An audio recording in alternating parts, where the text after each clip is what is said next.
the January 15th, 2025 Happy New Year Planning Commission meeting, regular meeting for this year. Can we go ahead and do a roll call? We'll start from the right. Paul Brakeman, present. Pete Halleck here. Stuart Wooters, present. Sarah Greslick here. Welcome, everyone. Okay, so any adjustments or changes to the agenda? Now, I will say that there will be we will, for old business, we'll come to more conversation, but we'll go ahead and remove 9C from the agendas, and you'll find out in a minute about that. So we'll remove that. But any other adjustments or changes or recommendations for the agenda tonight? You're removing 9C, the pathways? Yeah. Well, Okay. you'll Okay, give I'll us trust you. 2 minutes and you'll find out why. All right. Okay, welcome, Linda. Thank you. That's fine. So, could I get a motion to adopt the agenda? Motion to adopt the agenda as amended. Second. All in favor? Aye. Any opposed? No. Okay. Okay, how about the minutes from the December 11th, 2024 meeting? Are there any changes or modifications that need to be done before adopting the minutes? Did we really start at 7:04? Man, Light. thought I had it on time. Oh, that wasn't your fault. Council ran over, remember? I know, I didn't kick him off out of the table, but No comments for me. okay. Could I get a motion to adopt the minutes from last meeting's Motion. planning? Second. All in favor? Aye. Any opposed? Okay, motion carries. All right, so without further ado, we'll move on to official reports. Council liaison, Trustee Sally, please. Yeah, thank you. We had discussed at the council meeting that over the past month where we assigned out new committees, part of going through that was consolidation of two committees. Previously, one was the road commission. I can't remember what the other one was, but we consolidated both into an infrastructure committee. Within that scope is pathways and sidewalks. And so rather than, because we were looking to kind of level set what research do we have so far, what is the actual direction council wants to bring back to the planning commission so that they can continue that. I think it's appropriate to bring back the sidewalks from your agenda, being a constant on your agenda, bring it back into the infrastructure committee, and ultimately land on direction coming out of that subcommittee of council. So it's the recommendation of council. We'll bring it back into council of the subcommittee and free up a little bit of your bandwidth. Now, any other points that you would want to bring up from? No, the only other thing that I would have is it would be appreciative when you go into the consideration for the outdoor fireplace patio seating, that if you could provide any background as to why matters such as this come before the planning commission as compared to the ZBA or other considerations, that'd be helpful. Thank you. That'll be a question for you. and Chris. Okay, that'd be good. Okay, so thank you. So as you can tell, we have fewer chairs occupied tonight. So we are looking for, and council has already put the notification out to fill the two seats for planning. And hopefully by next month, we'll have some recommendations to fill those seats. So Do we have resumes in or any, We have at least one for Applicants. planning applicant. We have one, don't we? ZBA, okay.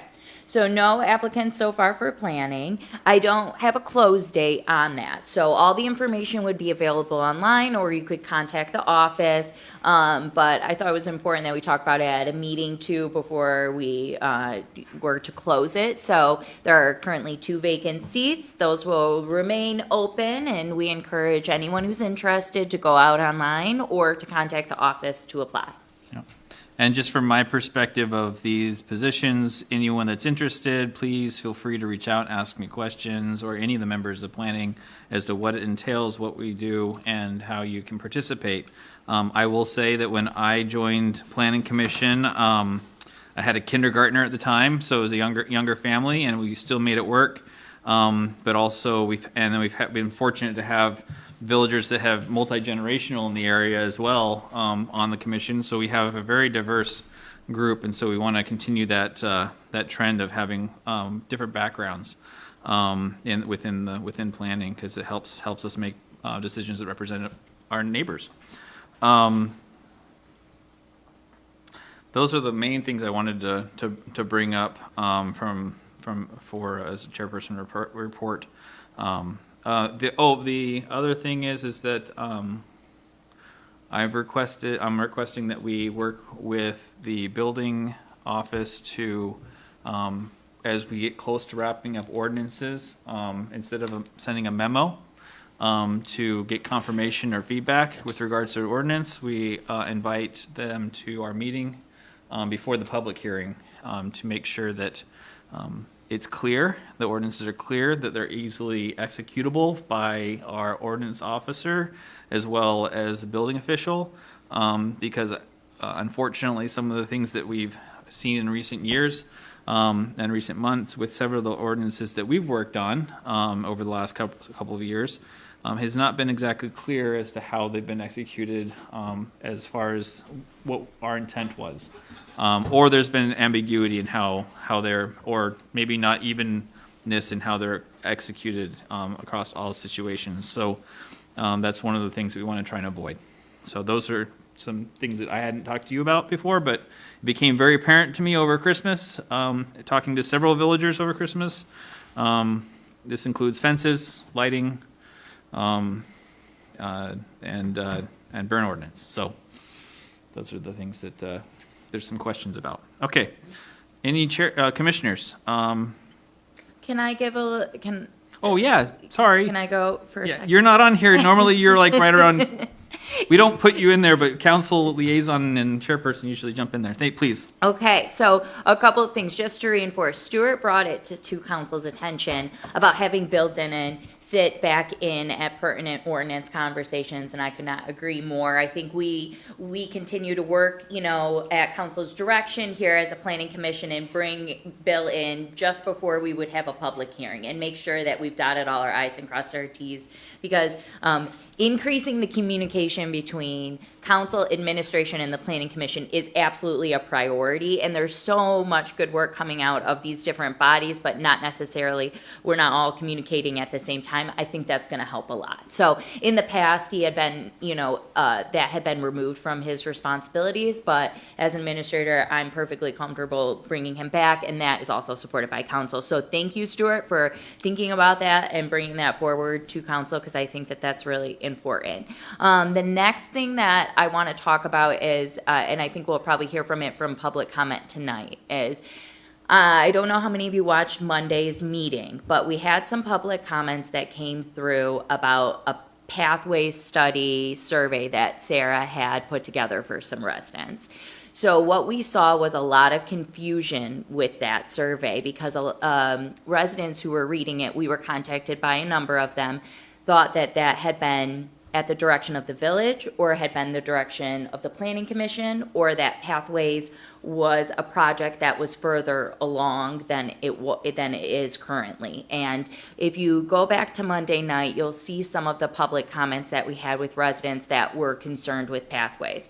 I think engagement and communication are some of the most important things that we can do in this village. There is no question that that those efforts need to increase, and I love seeing efforts for community engagement. But when we're putting out a survey or a postcard or a mailer, if it's not in an official capacity, if no one at village administration, no one at council, no one at planning has seen it, then it would need to be framed in that way. And I know that on this postcard, it did say, a neighbor's check-in, and Sarah's name is on it, so that's okay. But I think that from the outside, it still looked like a village-initiated survey, or at least a planning commission-initiated survey, which caused a lot of confusion. So moving forward, I think the momentum that we saw there is really positive, Sarah, and I appreciate you looking for ways. I would just ask that that doesn't happen again, and that we're all on the same page when we're going to do that, because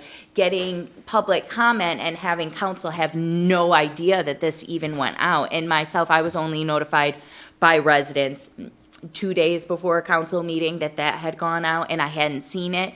It's very hard for us to answer questions or address it, and it did have this official capacity about it based on the information that was in the survey and the way it was presented. So moving forward, engaging the community needs to be an action that we're all involved in. I, as the administrator, would at least need to know that that's going out. I think Planning Commission should work collaboratively on that. We need to be looping in our council members, because the last thing we want is for individual efforts to go out and look like they were messages that were from council as a whole. And unfortunately, that was a little bit of a breakdown on it. So I love the momentum. I appreciate the effort, and I think that that's the right direction.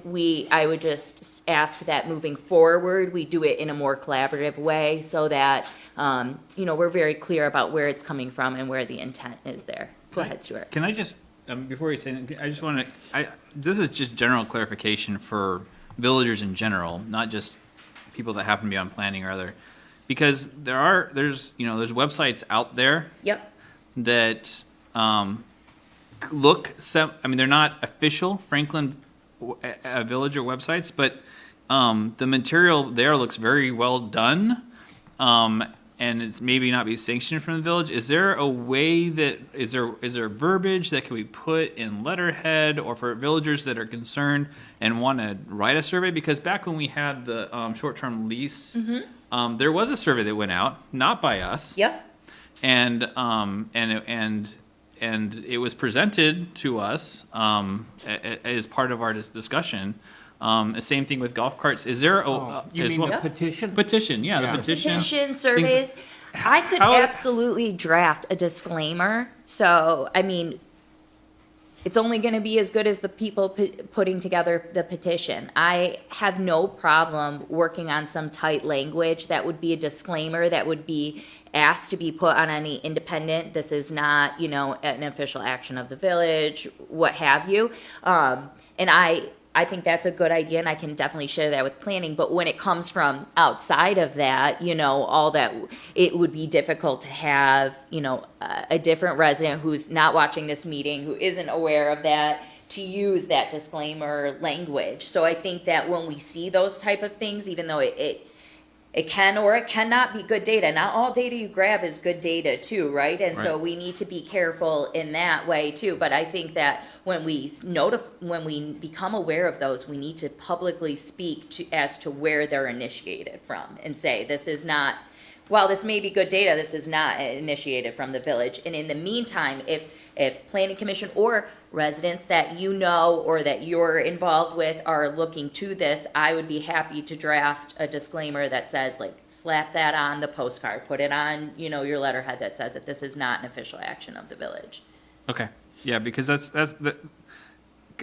because of our positions, it's easy for people to misinterpret us being just normal citizens trying to because we're just neighbors. We just happen to be on this position, and so, and at the same time, with members of our village that don't have official capacities, we've had confusion in the past with regards to the dog park, where villagers said that this is going forward, that we're moving ahead, that they're charging forward, come oppose or support it, as if, and there was nobody on planning that even sent that out, and yet someone from the community did. And so it'd be helpful for some guidance What did to they villagers. send out?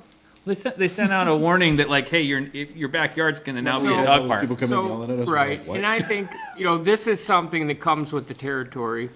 You could just mention, you could make some tiny little mention of something. Yep. And there are gonna be people who are, why didn't you tell us about it? Well, it's the first time we've ever discussed it. We're in a planning stage, right? Yeah.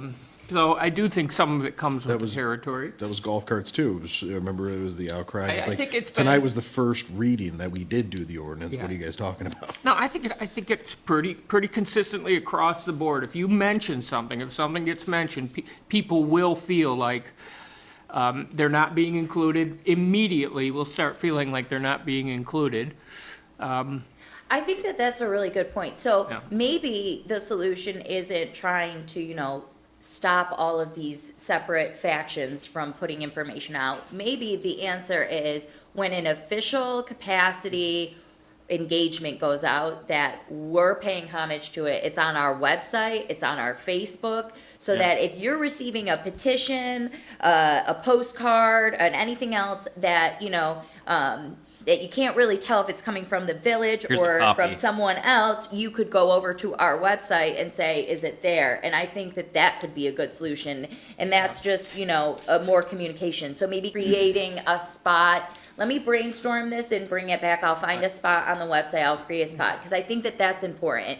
And especially in today's day and age, we need to be able to fact check. And if it's in official capacity, if it is real community engagement that's been from the direction, of any of these boards, then you're gonna find it on the village website. If not, it doesn't mean that you shouldn't participate in it. You could if you'd like to, but know that that's not an official action. And maybe that is in conjunction with the fact that we'll put out a disclaimer, but I think that that could be another way to kind of sort this out, because that's a good point. And the thing is that I don't live in the village, so I don't get that information until a resident comes to me and says, hey, I got this in my mailbox. I don't even know that it exists. So, you're trying to fight a fire when you don't know where it starts. So maybe Right. better communication for what we do endorse and having that easy to find would help clear up some of this. And I think we have a duty too, or some, that the idea was thrown out that someone leaked information from the planning commission.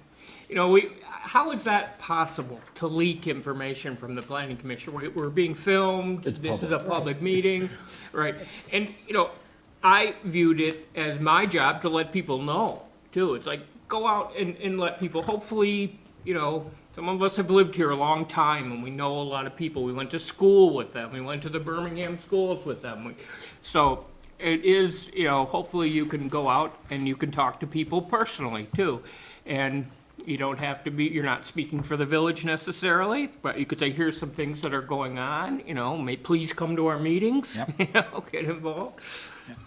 Sarah, did you have something to add? I want to apologize for any miscommunication. It really was just so many neighbors had talked about it separately that I was just trying to understand the information of, because it's winter and we were trying to understand what really the scope and the worries and the things we were planning, what to think about. And it really was coming from a well-intentioned place of, I'm just trying to understand, do you guys really want it? Like those sort of pieces that I feel like we keep making start, stop. It was really the sole reason I got involved in the village in the first place. And that was many years ago. And so for me, it was like, hey, we haven't been making progress on it. If it's something that my neighbors don't want, then I don't want to fight for it if it goes against that. So it was really that. I'm sorry for any miscommunication on that end. I only talked to one neighbor who was upset by it, and I tried to communicate with him and talk to him about it. But otherwise, I had received many positive interactions with my neighbors from it. So it was just like a balancing act. I can see the conflict of interest. I tried very hard to not make it look official in terms of like trying to play up the bright colors, not using village logos. I even went back to the meeting, about political things that went out. I was very intentional on trying to make it not seem village official, just trying to understand that so many people had come in and I didn't have a place to gather their information and thoughts, and I apologize for any miscommunication or any toes I stepped on for sure. I had been involved in many times people asking me for my opinions and things like that, just trying to understand I guess, what your neighbors want and don't want, and so that you can serve them better. And, you know, it's a learning opportunity for me. I can learn from this and take the lesson. And I appreciate the communication about it. And I come from a social work background, so for me, it's just the idea that there's equity and voice and that everyone has an opportunity to be heard. And I don't think a lot of times people come to these meetings and I want to hear what they have to say. And I feel like oftentimes we miss that piece somehow. So I was really just trying to say, hey, I'm your neighbor. You've seen me around. You've seen me and my kids around, my dog around, all of that. And I think that speaks to what Pete was kind of saying of just like, you're a neighbor, you know, like you're here because you love your neighbors and you love your neighborhood and you want to serve your community. And that was really my intention. And I apologize and I will do better going forward. I think, Yeah. I think the big thing coming up all of it though is regardless, you know, it was good intention. The initiative was great. It got the village talking about it. And that's what we've been trying to get them to do for Right. 2 years. Well, and- So it's a good thing. Yes, yes. Community With the engagement caveat. is a good thing. With the It just caveat, needs to yes. go. But I absolutely agree that there has been an absolute hole of community engagement around here that hasn't really happened. And I understand wanting to encourage that and reach out to these people. Like, everything you just said there, Sarah, about communication and engagement and accessibility is important, and I agree with. And I want to support you on those efforts, you know, and so we will work together to do those kind of things or to get them out because, like you said, I don't think the survey was bad. Actually, the survey was well written. It just caused confusion about where it came from, how far along is the pathway project, are we going to be buying easements, are we going to be requesting. It turned into a big thing when really that wasn't its intent. So no, I think it's a good learning opportunity, and we're learning too. I'm your new administrator. I prioritize things differently than Roger did and vice versa. So these are opportunities for us to work together. And as we're talking about pathways, the decision to kind of pause pathways was a combination of streetscape and stormwater together into an infrastructure group. And that's because streetscape as its own project has kind of wrapped up. Stormwater, we've put in a lot of money and did a comprehensive study over there. That's kind of wrapped up. So to bring them together, and the intention isn't to take away any momentum from pathways, it's to actually get some real direction about where we need to prioritize and what we need to tackle first. And I can tell you that I'm planning on leading a strategic planning session with our council members, and pathways is absolutely something we're going to talk about, because for me, we need to align on what our priorities are so we can actually get things over the finish line, and that involves community engagement. So in no way, shape, or form was removing pathways back over. Do I see that as permanent? Probably not. And it wasn't to, you know, it really is to give it more momentum, more teeth, and better direction. And I will be communicating what happens in those infrastructure meetings over here with planning so that we're all on the same page. As we narrow in on goals, I can see that coming back to planning. So the hard work that you've been putting in pathways it was not wasted. It's got a pin in it until I can get some more direction, and then we'll run with it. So I think that this is just us shaking it out and kind of learning a new way to work together, but it was just something that I wanted to mention, and that's really all that I have. Okay, thank you. Yeah, so if let us, you know, if we can somehow make it known how the official communication path for official things are going to be documented on the website or where to find it. Yep. That'd be awesome. And then if you could provide some sort of letterhead or guidance with regards to if we were to send something as a neighbor. Yes. To make sure that it's known as from our neighbor, hope something more identifiable to our neighbors, that it's not, this is from me personal, not from the village. That'd be great. Absolutely. That'd be great. I will get that done by next meeting for us. Thank you. Zoning liaison, or any other commissioner comments? Sorry, I cut you all off. All right. Okay, zoning liaison. No, is there, Have a meeting next month. Ooh. but the one for tomorrow is Canceled. canceled. I'm assuming that's the item that's on our agenda tonight? Is that what happened, or, okay, that's what I thought. Okay, great. All right. Okay, communication update. Anything, Sarah, for communication? No? Okay. And we're still working on the communications plan as a whole. Remote participation is something that we're still focused on. We're Yeah. getting that. And honestly, I would consider a lot of the conversation that we had tonight to sort of fall under communication and community engagement. So I'll have more to report on that next month when I create space on the website for these postings and have some disclaimers and stuff to talk about there. But still making movements on that and should have more direction at next month's meeting. Thank you. Awesome. Okay, anything else? We'll move on to budget and expense report. So,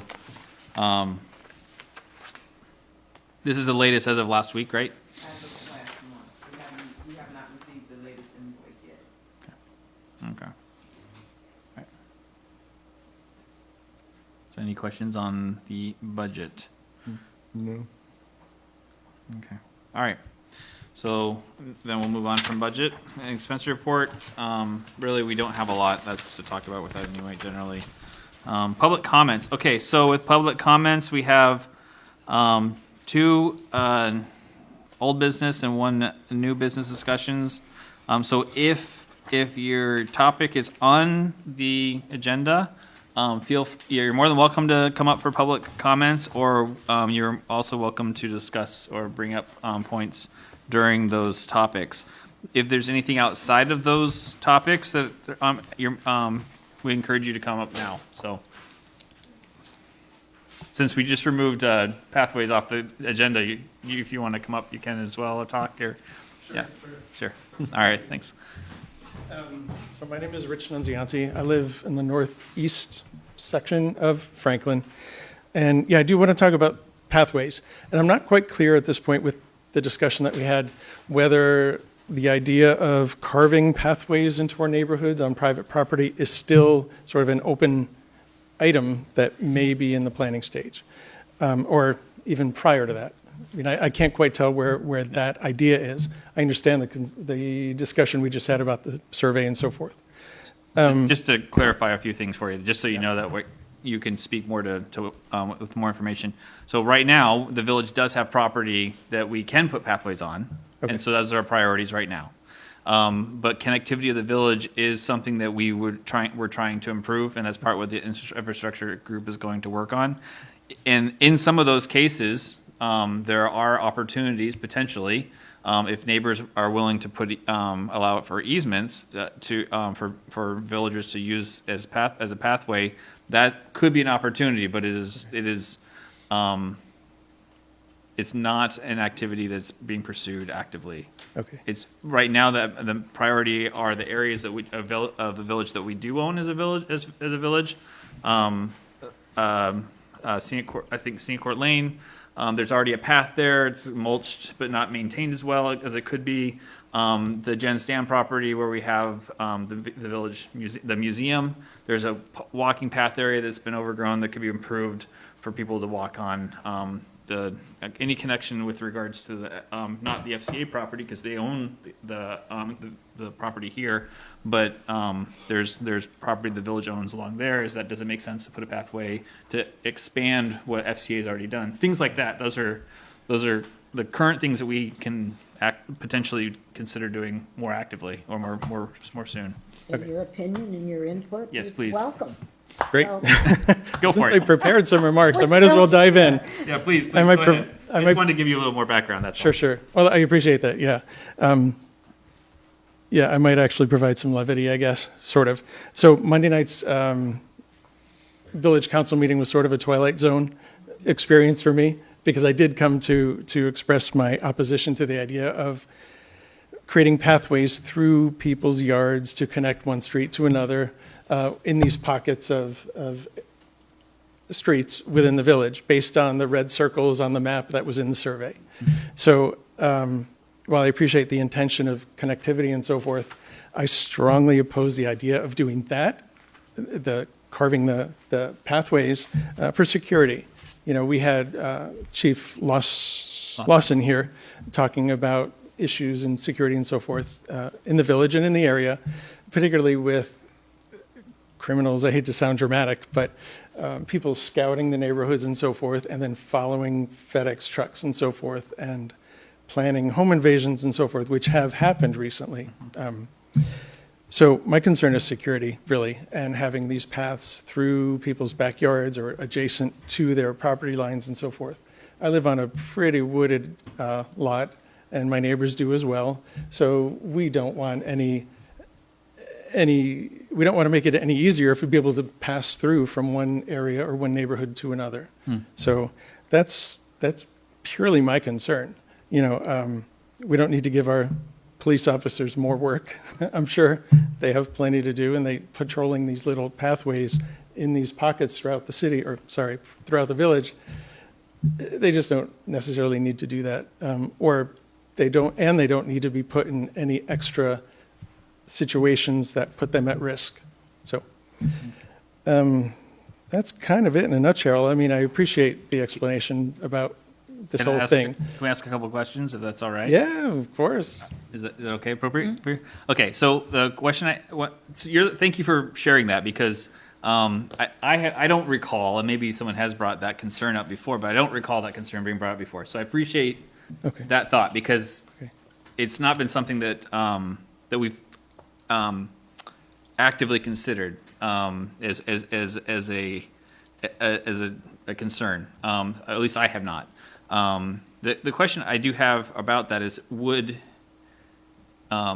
grew up in a community that had pathways throughout, behind fence houses, and the requirement there was basically dusk to dawn, or you can't be you're trespassing, essentially. So if it's dark out, you're trespassing. Would that alleviate any of the concern, or is it because of the fact that there is a path? No, because we have people going right into driveways, rummaging through cars with people in their houses, Yeah. you know? People know that they're trespassing. They're going onto private property or into what looks like, in the case of the pathway, it looks pretty much like a private property. So, no, that would not deter Okay. the people that we don't want there, honestly. So can I ask a Yeah, question? go So, Sorry. if certain, because we do have like Roseman Lane, for years, there was a path connecting Roseman Lane to Roseman Court. Those people who are quite isolated could come down. Used to be open, everyone used it. All sorts of walking places where the kids would go to school. Sure. They were all known, you know, they weren't official. Right. So if other areas, other of your neighbors felt that they would like to have something like that, and the neighborhoods would like to, would you feel that it would diminish the safety of the village as a whole to do something like that? Well, I can speak to only my neighborhood and where I live, Okay. but absolutely. I do think so. Right. I do think so. It could also affect, I'm assuming, I don't have professional knowledge about this, but my own homeowner's insurance. You know, if there's a public pathway now on the side of my property, I'm concerned about my own homeowner's insurance because policies are being canceled left and right for ridiculous reasons. The village has insurance obligations as well, so I'm curious about the liability, or in terms of safety, but also what if somebody gets injured on this pathway? You know, I don't want our village taxes to go up to support increased insurance premiums or paying damages to somebody who got insured or injured. Yeah, I have concerns, and I don't want to sound paranoid, but I'm new to Franklin. I've been here for 4 years, and I love it because it's quiet and we have a walkable street already. We have a walkable neighborhood, but before I moved here, I was in a bank robbery where I thought I was going to get shot. I was in a road rage incident where some guy threatened to pull me out of the car just for going too slowly up a street. And then just last summer, I was in a hit and run at a gas station on Telegraph where some crazy lady did thousands of dollars of damage to my car and took off and gave me the finger as she left. So while Franklin is calm and quiet, as far as we know generally, we can't put our heads in the sand and just pretend we're in a bubble. You know, I can see Telegraph from my house. So there are a lot of people going by every day and could easily come in and out, you know, and on a hidden path with, you know, that's in our neighborhood with my, not to sound dramatic, but I have an 85-year-old neighbor who lives by herself. You know, I don't think she'd be comfortable with that. I certainly wouldn't, and I could probably do something about it if I had to. Not that I want to. Yeah. So, Well, appreciate your comments and sharing that. Any other questions? No, I thought it was, the sort of will I wanted it was to bring up issues like that. I mean, it's something like Stuart said I wouldn't have thought of. And my neighbor was the one who told me about the pathways that were assumed in our neighborhood when, he's the only original resident left. So he was like, gosh, I really miss having like all the neighborhood kids and everyone would play those sort of pieces. But your perspective is really valuable and I appreciate it so much. So thank you for sharing. Yeah, no, thank you. I appreciate it. Any other? Thank you. Thank you. Anyone else for public comment? Awesome. All right. Thank you very much. So we'll go ahead and open up the public hearing for regulations on governing the burn ordinance. So we'll open up public hearing, which we say are quiet, and our public is welcome to make comments based upon the public hearing. Chris, would you like to kind of introduce? Sure, I'll just review our November 21st version of the ordinance.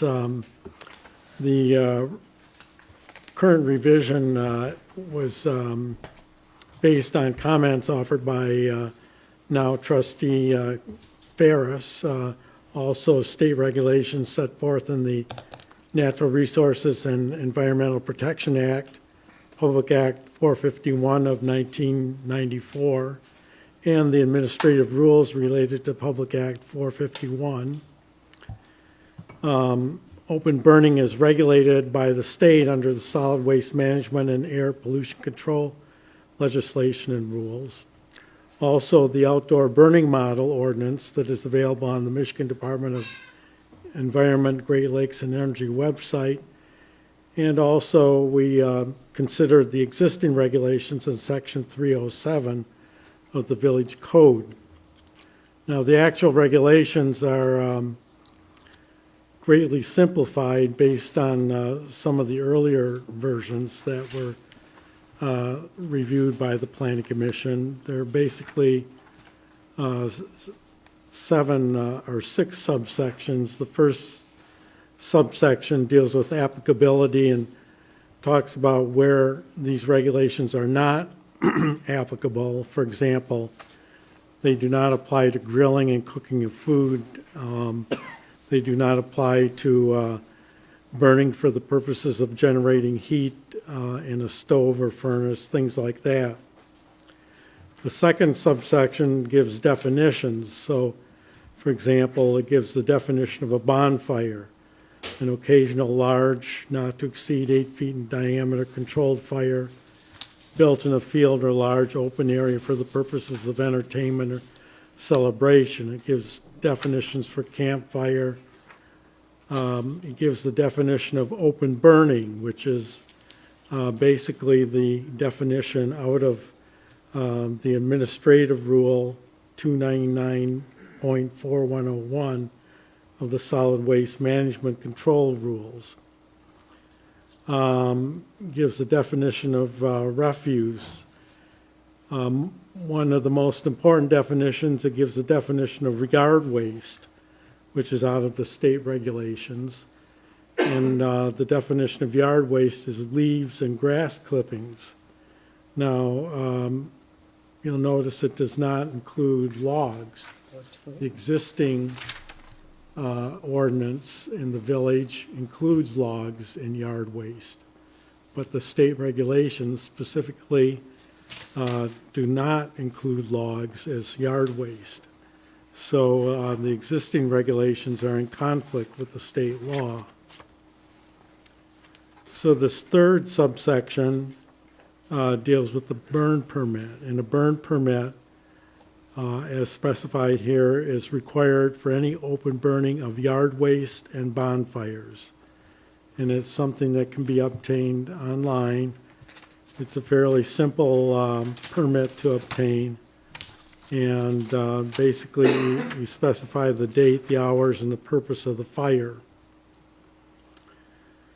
And then the fourth subsection deals with the general regulations, such as the fact that the fire must be constantly supervised, the setbacks from structures, fire extinguishing equipment, the fact that open burning of refuse is prohibited, and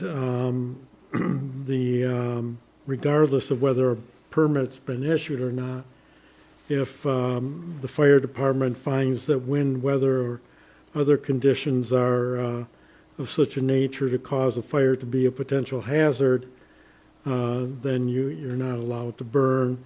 Or if the governor has issued a burning ban, or if the Department of Environment, Great Lakes, and Energy has declared an air quality action day applicable to the village, then you're not allowed to burn.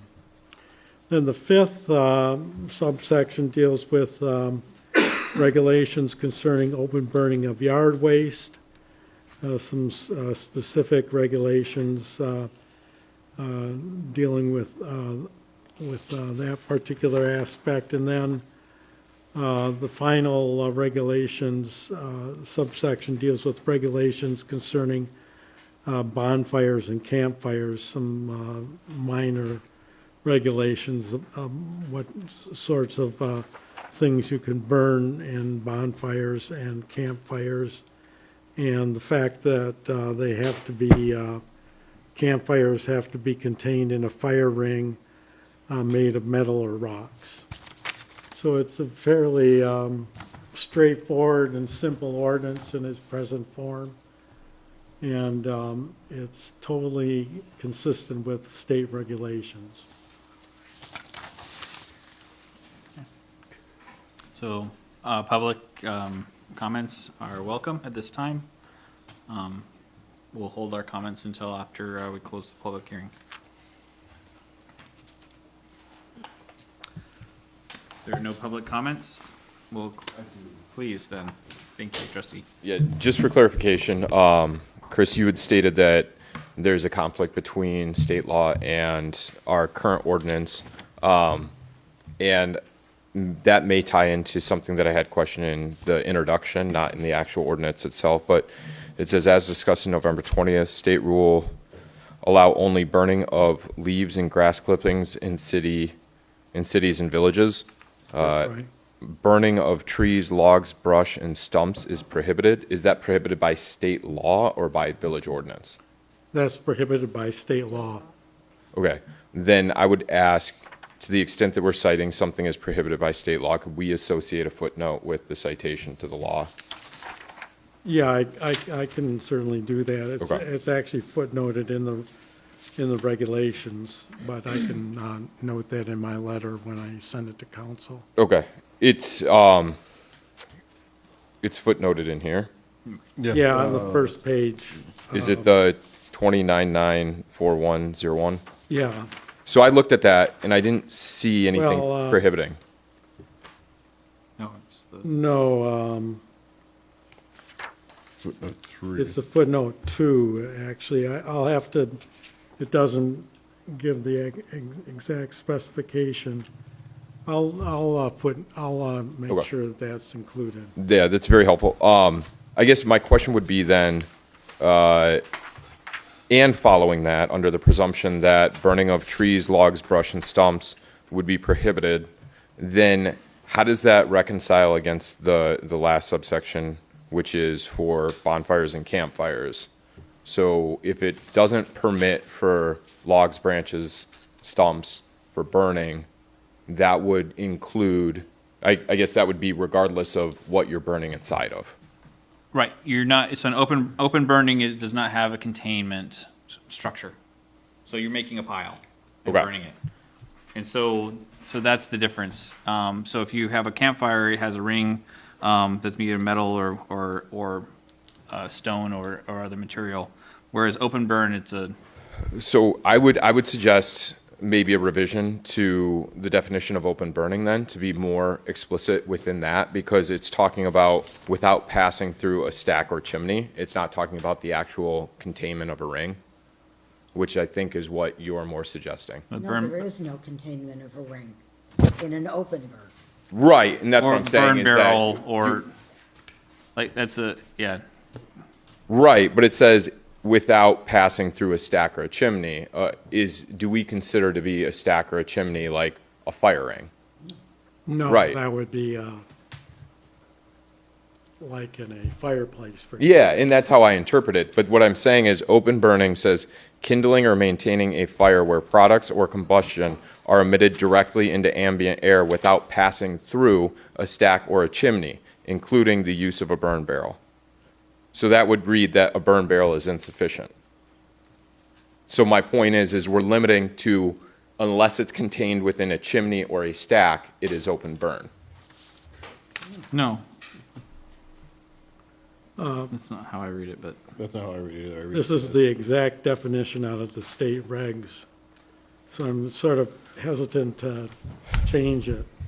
Okay, not a problem. Again, I will say though, that I went to the citation to try and piece all this together. And within that, again, I think one, they define open burning with 2 sub-bullets that we only captured 1 on. But then further within the code, specifically 299.4128, open dumping and open burning, under subsection 3, open burning of solid waste is prohibited except as provided in sub-rules 4, 5, 6 of this rule. 6 reading, a person may burn trees, logs, or brush and stumps under R 299.4110. Are you sure that's allowed in the village? Well, that's what I'm trying to reconcile, because again, how are you all reading the definition of open burning? Because to me, a plain reading of it is not suggesting that it has anything to do with like a ring around it. I think that we should explicitly call that out, that open burn is without Open burn, containment. open to burn is a fire that is just sitting on the ground with nothing around it protecting it or going through a chimney. So essentially, if you had an open ring and you make a chimney above that has a funnel at the top, that's a chimney. So then that's not considered an open burn, that's allowed to be a fireplace of some sort. Right, but I'm trying to solve for your common person's fire, like your backyard It's a campfire. campfire. It's a campfire. That's a campfire. And that's a campfire, which Or a is bonfire. controlled fire built for cooking, lighting, or generating warmth. Campfire shall be contained in a fire ring made of metal or rocks. So a campfire is defined as that in it is in 2 separate spots because they are, one is a concern about bonfires and campfires, and the other is the definition. Because I used to have an open burning pit in my yard. It was in the back of the yard. There was no Yeah. protection. It was an open field. It was Yep. throw shit in there. Right. Sorry. Throw crap in there and Yes. burn it just to get rid of the waste. And that was an open pit. But Correct. What I'm saying is that I believe, and I could be wrong on this, but I'm pretty sure that you start out at open burn. That's an umbrella term, right? And then Right. within that, you begin to narrow. We haven't done the actual narrowing. So we haven't said an open, the rules under open burn do not apply to a campfire, for instance. So to give indication that only a portion of these requirements would apply to, would, 1, not prohibit it, and 2, would not apply to a campfire. well, but there's direct conflict between what an open burn is and what a campfire is, because in open burn you can burn things that you can't burn. You can't burn certain things in open burn that you can burn in a campfire. So it's not. If you look at a Venn diagram, open burn is not larger than a campfire in that regard. A campfire is bigger than in what you can actually burn. A campfire has a bigger variety of materials that can be burned versus an open burn, which is just leaves and grass. I mean, clippings. I guess I would say that they are within the Venn diagram, and that bonfire and campfire are subsets of open burning, it looks to me. Even though, No. because we have not defined open burning to allow for, Right. distinguishing, so I see David's point. Okay, Well, so the then we only should reason add, we have, True. then if that's the case, I would say, I would recommend adding under the So hold on. Just for 307.6. point of order, though, can we close public comments and the public hearing discussion. and Yeah. discuss it? Because this is more appropriate for afterwards. That's okay. Yeah. Sorry, yeah. Nope, I agree, and Chris has something to say too. so. yeah, Okay. the reason that we have bonfires and campfires in here is because they're included in the existing ordinance, but under the state regs, they don't address bonfires and campfires in the same vein as open burning. So we need So to, really, set 'em bonfires and campfires are not open burning. per se. Seems like we need to make that They're clear. controlled that- burning. that- Right. All right. Yeah. So let's, if there's no other public comments for the public hearing on this, we'll go ahead and close the public hearing. Oh, yeah, please, yes, this is your time. So, I apologize, I'm not familiar with the ordinance, but I just have a question. Is there anything in the ordinance that says what to do when a burn of any of these kinds becomes a nuisance in the neighborhood or a nuisance to neighbors? And what constitutes maybe a nuisance? You know, is somebody using a smoker and throwing leaves and things like that for a couple of days straight, filling the neighborhood with smoke? You know, is that considered a nuisance, and what recourse is there? So we do have, I guess we suggest that in fact, it's a requirement that the yard waste be dry, so that we do have clean burning fires. It's difficult to quantify smoke, often a challenge. I mean, you bring up a good point. I think what we've been using as a guiding principle on this is smoke and safety. And it is challenging, but that is how it's addressed. Dry materials generally do not produce a smoke nuisance. And if I can add something to that comment, if it is once it's ratified, it will be enforceable. So if for using the word nuisance, you know, if you were a neighbor who was saying that this is a nuisance, that would be something you'd call the village with. We'd have code enforcement go out, and there are ways to enforce that proper burning is happening, and it has been drafted with that lens. in 37.4.5 in point A, it says, if wind, weather, or other conditions are deemed by the fire department to be such a nature as to cause the fire to be a potential danger to persons or property within the village, and I would assume that, maybe not assume, I include in person dangers to like asthma Yeah. as being a personal danger, right? So if that is, if you don't know your neighbors well enough to know that your neighbor has asthma and you're burning, hopefully you're not burning around the clock because you will get no sleep to follow this ordinance because someone needs to be awake during the fire. Yeah, so you can call the fire department to have it put away. Yeah, we've actually seen more of a problem with people having fires and then not attending them, and that's a. But it is a concern, especially in the historic district, where the houses are much closer, where leaving your window open and all of a sudden your neighbor's open burn fire causes a problem.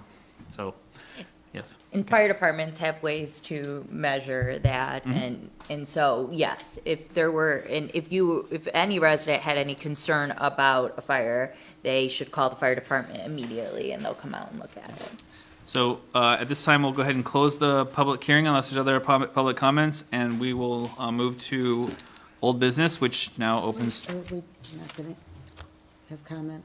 We're still on it. Yep, we're still on it. Yep. So now we'll move to open business. A, which is consider regulations for governing open burning.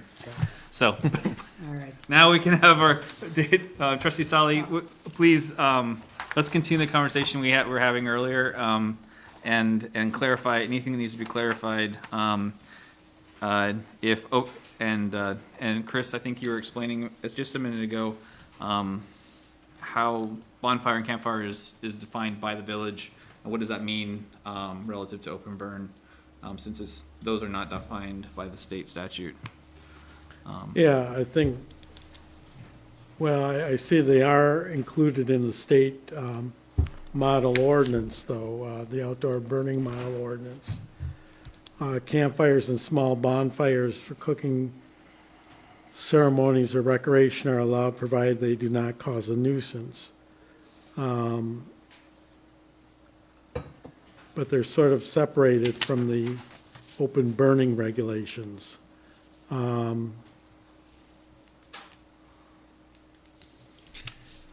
mean, could we just add a sentence indicating that bonfires and campfires are not considered open burning under the open burning section?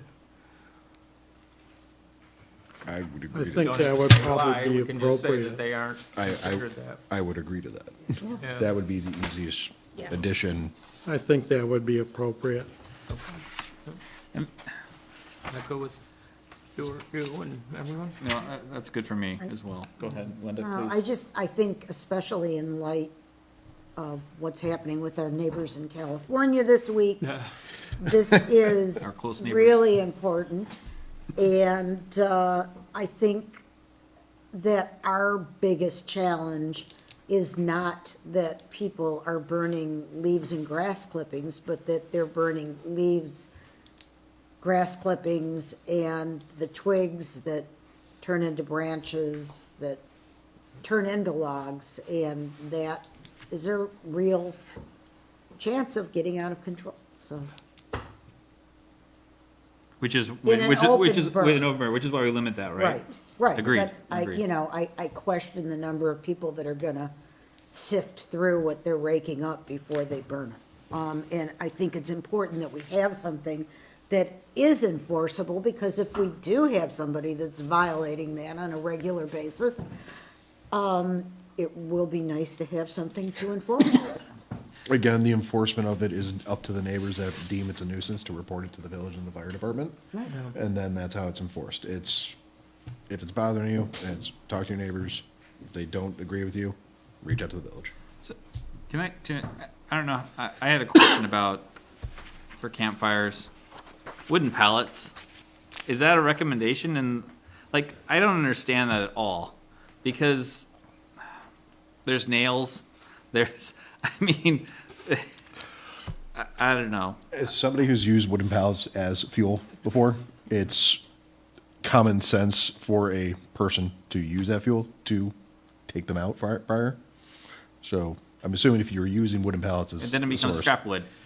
What? Then that becomes scrap wood, Yeah, and then I can burn scrap wood. not a pallet. But good luck fitting a pallet in a 4-foot ring. Yeah. So you have to break it up anyway. Anyway, I personally would like to strike wooden pallet. Personally, I just don't. I don't see use for that. But and scrap wood, I'm worried. Sorry, I know we're talking about this. Scrap wood, like, can people just not burn womanized Womanized. Wow. lumber? Oh, Is yeah, illegal. the composite, yeah. Yeah. So like, that's not considered scrap wood, right? I mean, there's got to be some sort. It's illegal, it is, but but it's the ordinance illegal. doesn't call that out, and I just realized that. I'm like, in scrap wood. So you want to make an I just, exception for, there is an element of that being a tradition. Well, I mean, That people do use, wooden pallets. You do see that in, especially celebratory bonfires. It's not a common thing. I just, I'm in favor of the liberal burning allowance for the traditions of Franklin that have gone back many, many years, even on these large open lots.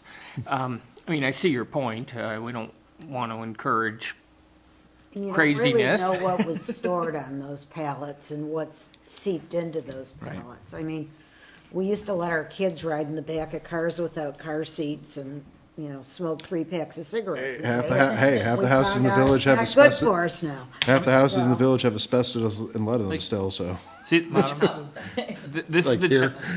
this is the challenge I run into, because scrap wood could be considered OSB, it could be considered MDF, it could be considered things that have glues and chemicals inside. Right. And whereas, dimensional lumber, like a pine tree, a pine is technically scrap wood, but you use it as kindling, you cut it down to size and use it like kindling. That's not the same thing as OSB or womanized lumber or MDF. Like, and I don't know, is there a better definition for scrap wood? Because I can see having to defend this to council, and it being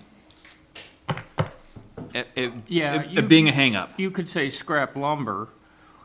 I think it's illegal to burn what you call womanized woods, any of the pressure-treated woods. And it may well be illegal to burn the OSBs as well. So that's just you could say scrap lumber, which would be hardwoods or softwoods, just like what trees are made out of. Yeah, right. Yeah, I mean, yeah. Or the other way around. I guess. No. what trees?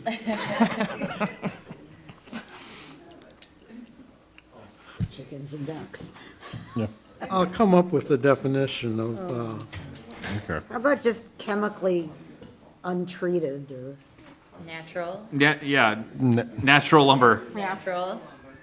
natural we just say nat- untreated lumber. I would just do in the beginning of definitions, add the definition wood, and then say anything natural, lumber, as opposed to going nitpicking every single place where we have it.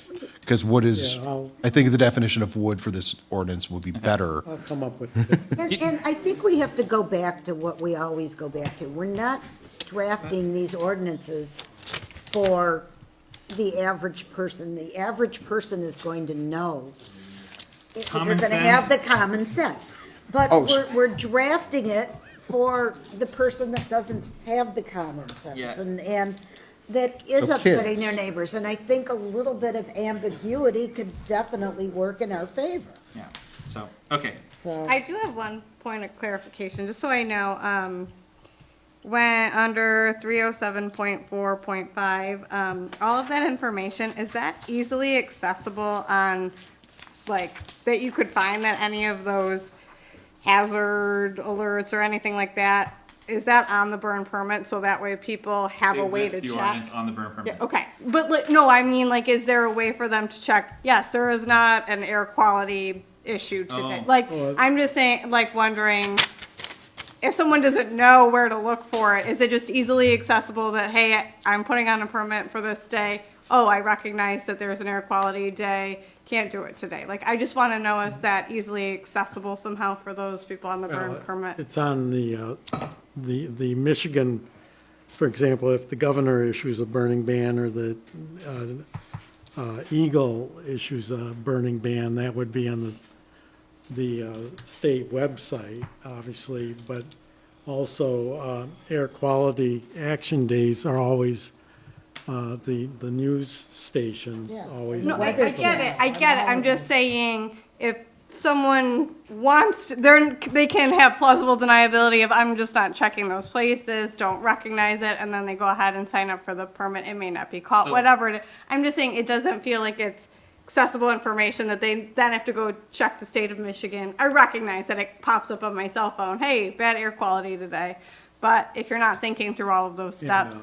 or it can even say like, hey, have you done these things, check it, like, just some accountability that that's Have you been to the happening. burn permit I website? did, and like I just felt like reading this and then reading that, it was hard to reconcile all Well, of it. I that's the just wanna old make one sure. too, that's probably. Okay, That's why we're doing this. I know, I'm just trying to make it as easily Well, it's- accessible for us it's to make not- sure villagers are It's gonna make sense when we get through this portion, Okay. then we can update. that part. And I you just could wanna make sure regulate that's what links are known. there for people I to. can. Yes. And the other thing is, though, it's very common that you'd apply for a permit. We won't know that there'll be an air quality issue Right. that Yes. day. So we wouldn't give you any information because we wouldn't know that. That is definitely the responsibility of whoever's getting the permit. But I can say when you get that permit that we're going to give you a copy of the ordinance. Okay. So that kind of takes away that deniability, right? Because then you could look through the ordinance and say, oh, okay, then, it would be possible. And I can also say that if fire department comes out because you have open burn and it's an air quality issue day, you don't know about it, I would think that it would be, I doubt sincerely that you would receive a citation. I think it would be a much more of a conversation. Hey, did you know that today I would hope there's so, no yeah. burning? This needs to go out, put it out. So I think that having copies of ordinances are important with permits so that people can cross-reference that, but that's not something we would be able to actively manage because you don't often apply for a permit on the day you're going to use it. Although it might be protection for us to put some kind of a disclaimer or something in bold on the website saying the day of your burn, you should check Yep. And any list of websites and, We can definitely add something like that to the permit once the ordinance is passed. Yeah, I just wanted to make it as easy as possible for people to follow it in a thoughtful way. Did we change the method of obtaining a permit? Is the fire department involved with it? It's still Yeah. up to the fire department. Yeah, So basically, because I'm pretty sure I did it online. yeah. Yeah. Yeah, and you have to read the ordinance before you get to this filling out. Get to the the Of spot. course, of course, I read it. Yeah, I read yep. it.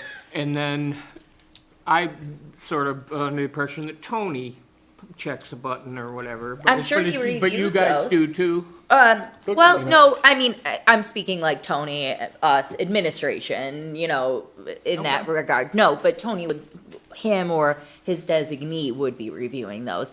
That's another good point though, Pete, because they're very aware of when those days are too. So Yeah. it's in the right hands and in the right spot. Yeah, they would just say, nope, Yep. can't give you that permit. Yeah. Also could be something, well, this is a system thing, but it'd be something along the lines of, you have to put your phone number in for the permit, and then once you put your phone number in, whoever would be responsible for, if we get in those no burn days, just throw out a text thread out saying like, just be aware your permit is invalid for today, there's a no burn day. The other thing is that communications are changing as far as emergency situations go in the village. We're implementing new software to do that. We use mostly for public safety, but air quality days would be days that you would get a code red notification as well. So, not really the right forum to go into all of that, but they're valid concerns, and I think that it's kind of covered in a couple of different ways. So, do we have a motion for a recommendation to council on this with changes, or do we need another month to go over this? I can make a motion. So, I think we're ready, unless anyone has objections. So I would move that we recommend to council approval of this ordinance as written with modifications that we discussed this evening. I second. All in favor? Aye. Any opposed? Okay. Just for clarification, what are we doing with the bonfires and the campfires? So, for the ordinance, definition of the state clarified for note 2, right? So where's the reference for note 2? Yeah, I've For got open? that. Okay, and then for bonfire and campfire, I think, The idea of under open burning, just add a sentence that says Oh, okay, under open burning? not, you know, This does not. it's not included. bonfires and campfires are Oh, included. okay. Yeah. And then, And then the and then definition. definition of wood, the type of, Yeah. clarification, natural, like, yeah, lumber. All right. Thank you. All right. So we do have visitors here, and we are now at 8:00. I proposed that we do a switch to the agenda and move new business up, and then come back to B, if that's okay. Yeah, sure. I'm okay with it. Is anyone opposed to that? Okay. So I can actually give a little bit of an introduction That would be great. on this, if that works. that would be awesome. So what we have here under new business is going to be the new Oyster Bar that's opening up. You would have looked at the original site plan. However, that was for interior renovations only. We became aware that they were doing some exterior renovations, and that was not considered under the original site plan. So that went back. The plan was modified. It has already gone through HDC. It has a lot of support, and I, from an administrative perspective, don't have anything that would, that would be complicated in this. However, given the fact that originally we reviewed a site plan that was for interior renovations, and there's going to be a shed and an outdoor fireplace, clearly some exterior renovations, it's appropriate to bring back the new site plan proposal and get approval by the planning commission. Okay. That makes more sense to me. Yeah, I know that there was some back and forth there, and, we've been working very closely with everyone that's here tonight on this project, and we ushered it through the HDC over there and talked about it, so really just making its rounds, dot our I's and cross our T's, and these things have been added to the project from the original site plan. So I did put together a letter, I don't know whether it got into your packets. Yep, Yeah. good. Yep. A public hearing is required, so the only action that's required this evening is to schedule the public hearing for next month. And there is some additional information that I thought ought to be put on the site plan. So, did you get a copy of my letter, Yes. Oh, the applicants? I did not. Here's a copy. not too much additional information. One thing I was concerned about, I noticed on the south property line, there's some overhead wires. And I just want to make sure that the fireplace isn't going to burn up the wires. So I need to know what the setback is of the fireplace in relation to those wires. Well, my name is Mike Yeager. I'm from Skillform Architects. Thank you for the opportunity tonight. I think if you scroll down on there, there is a dimension. It might be hard to see there. The wires The little aren't U? showing though. Yeah. So I guess, I believe the wires are on the property line. If you Hard to see can, here, it's, you can see the pole there behind the shed. Well, can I ask you a question? Yeah. Is that actually a chimney?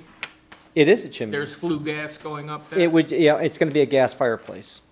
A venting, Yes, Gas correct. fire? Yes, so there is combustion going out that top of it? yes, Okay.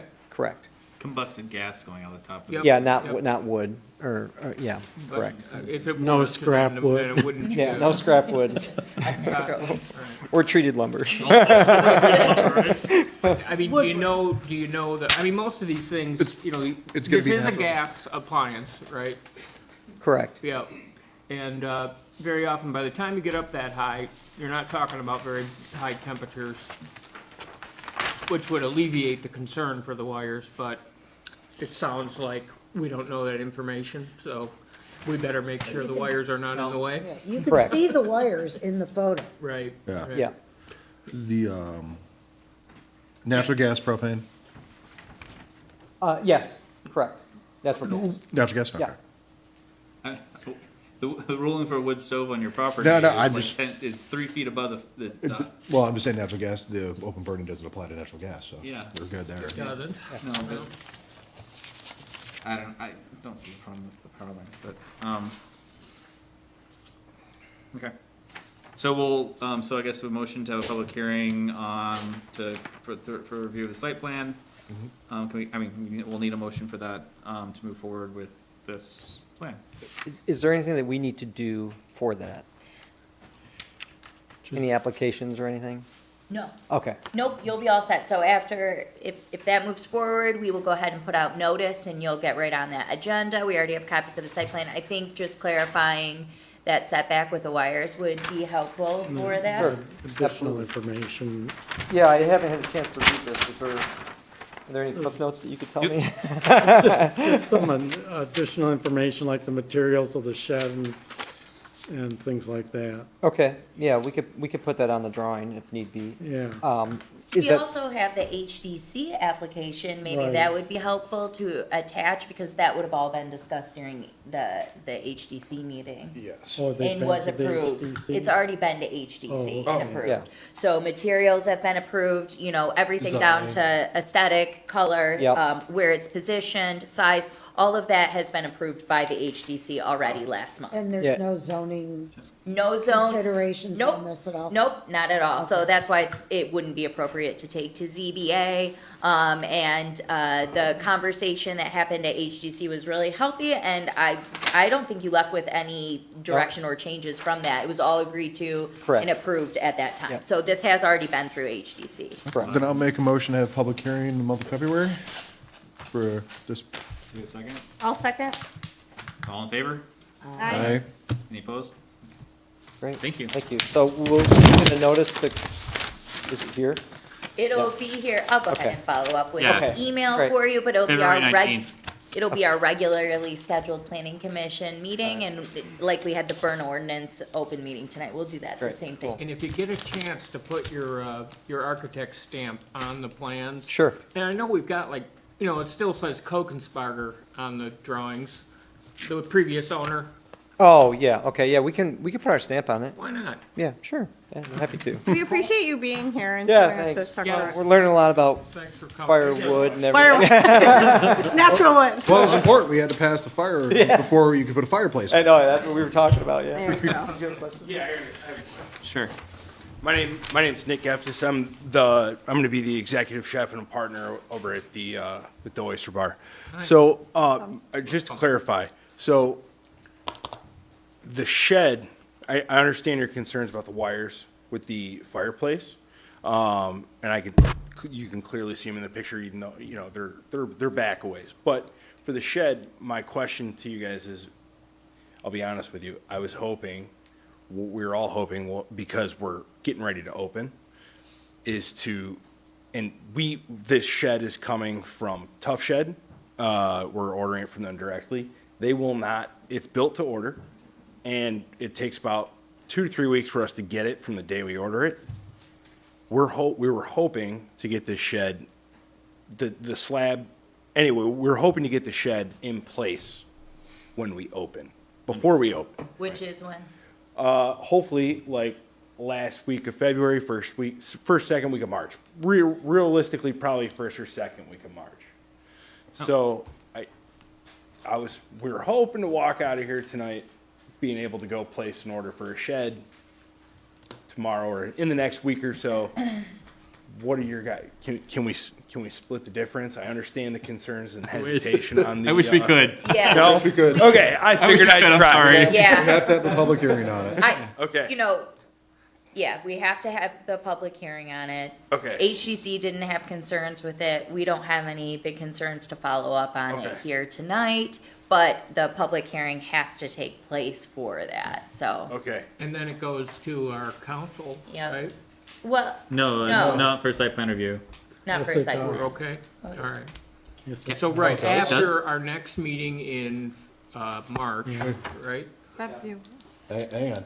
Hang on. Although, the only thing that comes to mind, the shed requires a cement pad under it. Yeah, That's you- correct. you guys And gotta dig a the cement footing. pad is gonna be additional Permeable cement surface. covered. You know, again, it's just the zoning I thing. believe the cement, what was required for the shed was a cement slab and a rat wall. A footing, yeah. Yeah. Footing. And Yeah. I believe that those are in the plans. They are, yeah. Okay. But you gotta dig the hole. But, yeah, real quick. So get that done. Wait. Chris is looking something up. Because if it comes to our public hearing is after. Yeah. It'll be March, Yeah, that's what he's Yeah, double the checking. planning commission is the recommending body. And the village council takes final action. On the site plan. Yes. So is there? Is there appetite for a special meeting? Yeah, that's right. I mean, I would be in support of that. Main Street would support it. Does council support it? The liaison, could you get a straw poll?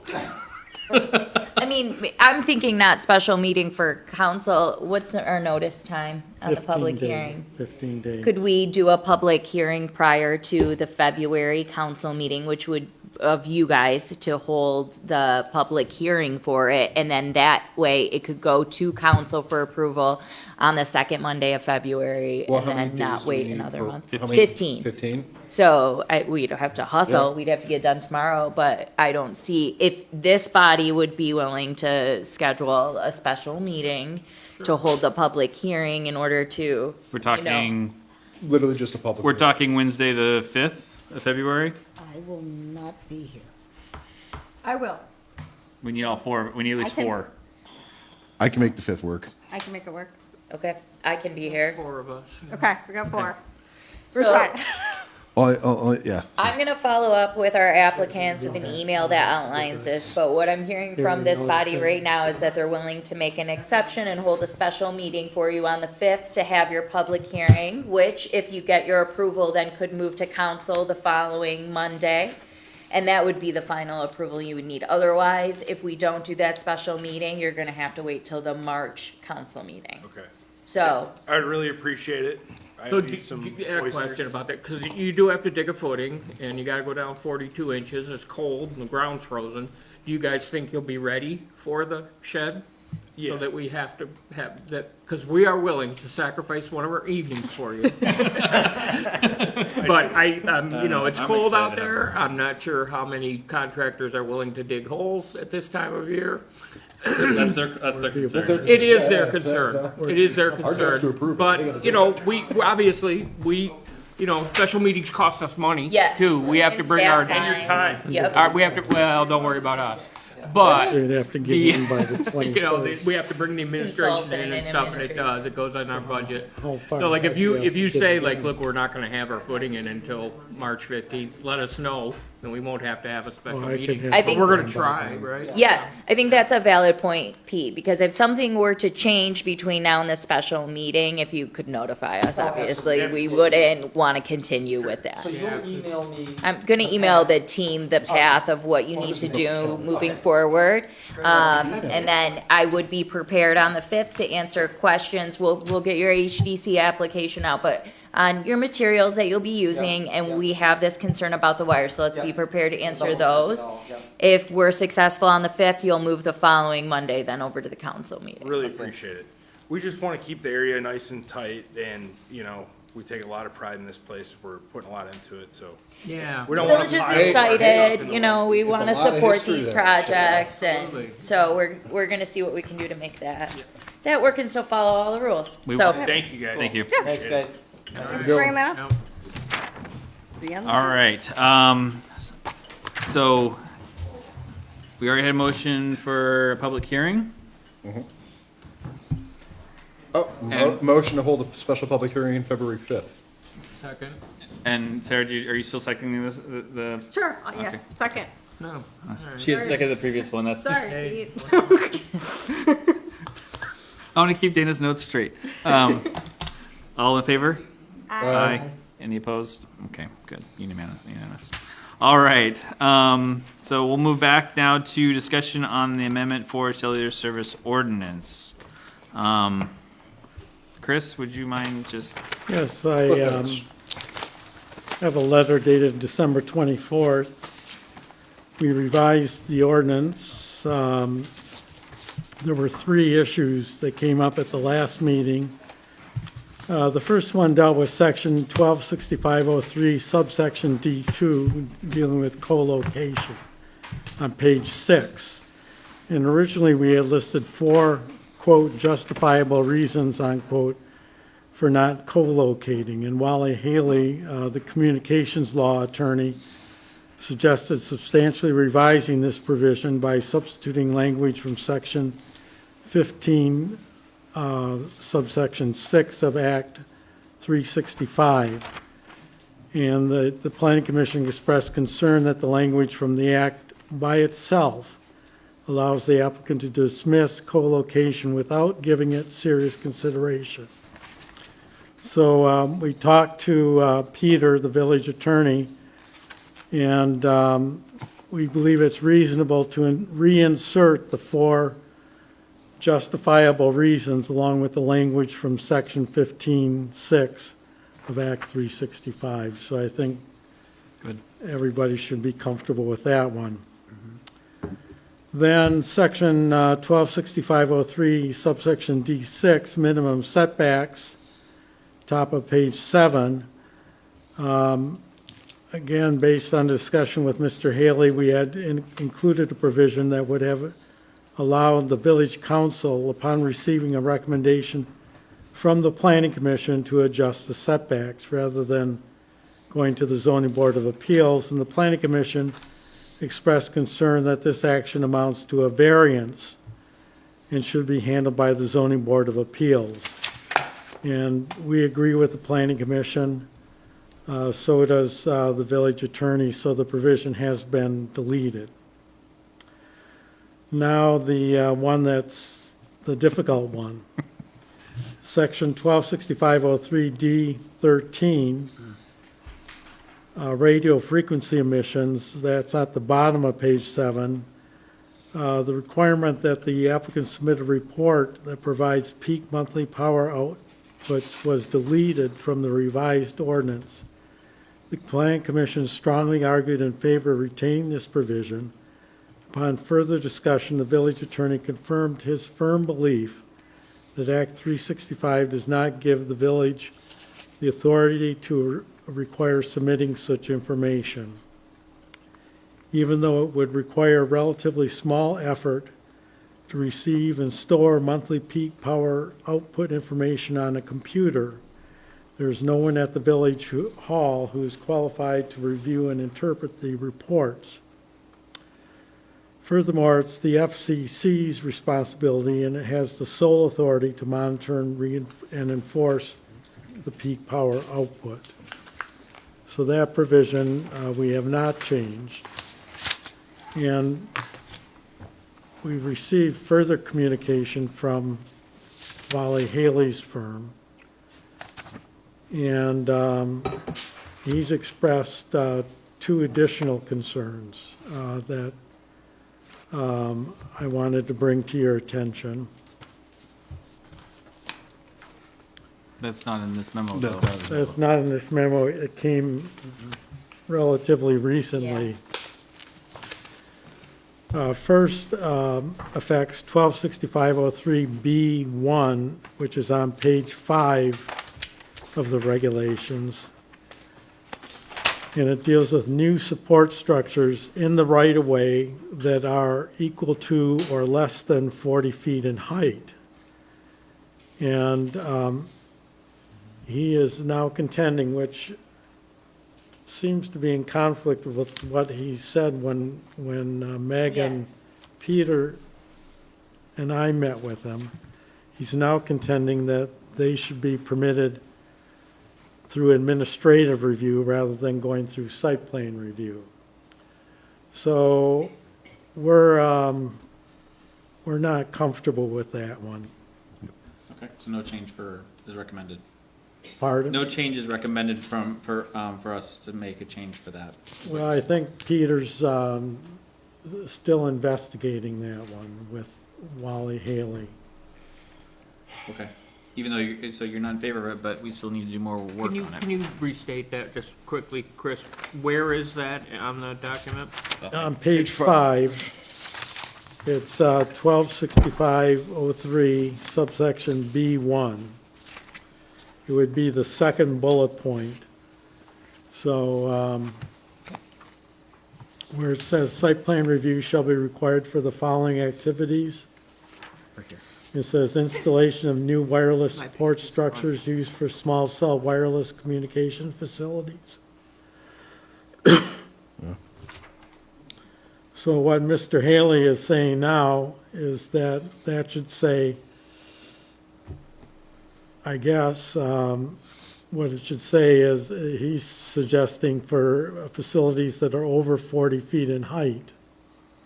And then under item 2, administrative review shall be required for proposals to co-locate on existing support structures and for new wireless support structures that are equal to or less than 40 feet in height, which So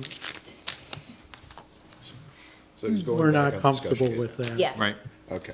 And This I mean, from my perspective too, administratively, we felt like site plan approval was an important Right. step and Right. that we should take, and during our discussion, that was where we had landed, so. So I agree currently with the you. letter we have dated, so currently the letter we have dated 24th as of this letter is now hold off on it because we currently recommend it as is here. Are we still arguing with Haley? Yeah, I think we're going to hold off and wait to see what Peter comes up with So- after he. Okay. So if there's no change from Peter and no change to this document, we can hold a public hearing? Yeah. Yeah, As long as we agree to have a public hearing? But we have to wait to hear from Peter first as well. Do we? well, We could, Can we contingent it? yeah, absolutely. Yeah. And when that changes, I mean, I will take the responsibility for following up on that, making sure that we are moving forward with the public hearing, and if anything changes, I'll get that communicated, but, for us, we can definitely schedule one contingent upon that, if the board is comfortable. Any discussion? Points of discussion? I'm just a little confused. So is this, so he obviously has a stake because he's part of this company and he just keeps revisiting our proposed Right. ordinance. And he keeps offering notes and Suggestions. advice and suggestions, right? Okay, so I'm We just open trying to the door. understand. I feel like we did our due diligence. We met with him. We got the information. They I had a do- good conversation and then Yes. comes back a week and a half later with this letter fighting the conversation. That's where I'm So just it's- feeling a it's little- bad- It's bad faith in my opinion. Yeah, it feels a little uncomfortable for me, so. Okay. Yeah. But I just want to clarify that it was, you guys already had the discussion and then Yes. this was a follow-up. Right. I'm comfortable. Yeah. That no one said, hey, tell us like more. I just am unsure of how he I just also- keeps adjusting, I guess, or why. I think that it's also, I mean, I absolutely agree with what you're saying. He also, Wally has been seen as sort of like an outside expert in this, as someone who's worked for a really long time in the field. So we're not just meeting with someone that is affiliated with a company that's directly, could be related here. We are relying on him for some sort of, Expertise. yes. And that's really what we saw. Our meeting was really productive, 3.5 hours of picking through it, and that's what we saw. So, but yeah, that he I has just wanted other to clarify. perspective too. Yes. But yes, Okay. No, I they- just would hate to see it turned into a negotiation Yeah. rather than That's- a Yep. I feel like Why I was drafting asking. of Yes, a. that's why I was asking. so when Peter Professional. says he's going to stop and review that some more, Peter, on behalf of the village, is going to do some legal research and see how that would best serve us as the village and from that perspective. If Peter comes back and his recommendation is not to make that change, then, you have this hopefully a contingent public hearing and we move forward.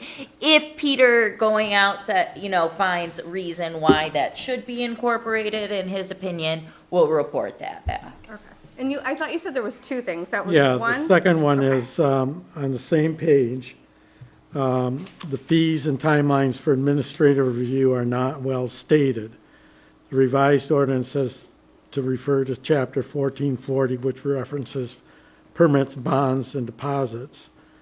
I did not find administrative review fees, and there's no timeline referenced. I would suggest just copying and altering the table used for the site plan review. We have no problems with that. That's a simple thing to do. It's just clarifying Just Yeah. document in yeah, the ordinance. pretty standard, Yeah. yeah. Okay. So that would be a modification then to, The very last item on page yeah, 5. yeah. Okay. Are we ready to make a motion for public? Stuart? So any more I thoughts? just, I understand why we can't enforce the radio frequency emissions. I feel like our villagers had legitimate concerns. And we, tried putting verbiage in there that would help them understand and that we're hearing them and we're trying to support their concerns.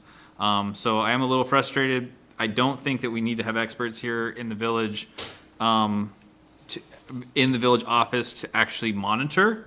It was mostly a data storage, and we could do a simple FOIA request rather than having to go through the bureaucracy of a company to get data to support villagers' concerns. So I understand why it was removed. It's just I feel like we're letting some of our neighbors down. So you said you think they had legitimate concerns. I Can you- think which their is- concern was which is- legitimate. So I guess, because I do think the underlying issue, and it was one I tried to get our commission involved with early on, was the issue of the legitimacy of the concerns in one regard. But can you elaborate on what you felt were legitimate concerns? Well, I felt like that they were concerned with the EMF and that's a valid thing to worry about. And being able to monitor, or at least have an idea of how much energy is being output by these Right. regularly would be, or at least peak power would be helpful for them to know Right. if they're worried about it. The issue is really enforceability, though, so we can't put that on them and require those monthly reports. So if you come to the village and you were to ask for a report that we never received, we don't have enforceability under the state act to even collect that data. So the answer would be, it's not here because they haven't submitted it and we have no teeth to even enforce this.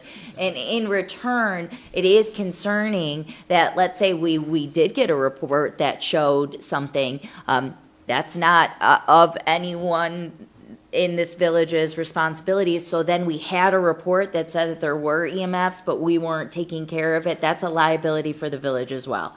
So because we cannot enforce that here, it just opens us up for liability. Access to information is important, but unfortunately, the liability that it opens us up to in this position is not something that we would recommend absorbing. Yeah, no, and I understand that. I think that I was more making sure that we did our best to make sure that we had a huge group of neighbors.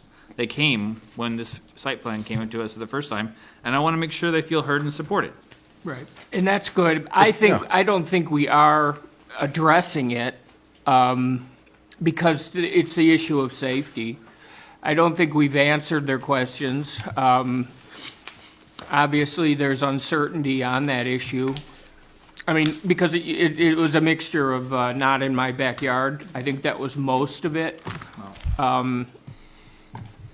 Because I think it's related to what you're saying, and I think it gets to the core of what the issue is. No one was willing to say, you know,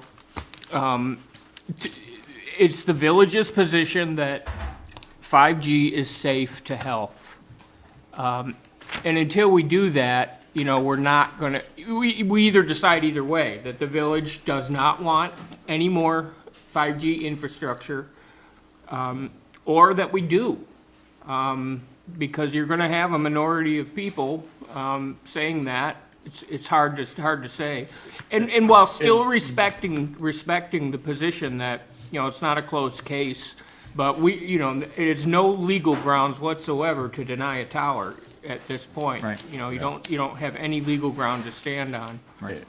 But it's showing a respect to those concerns,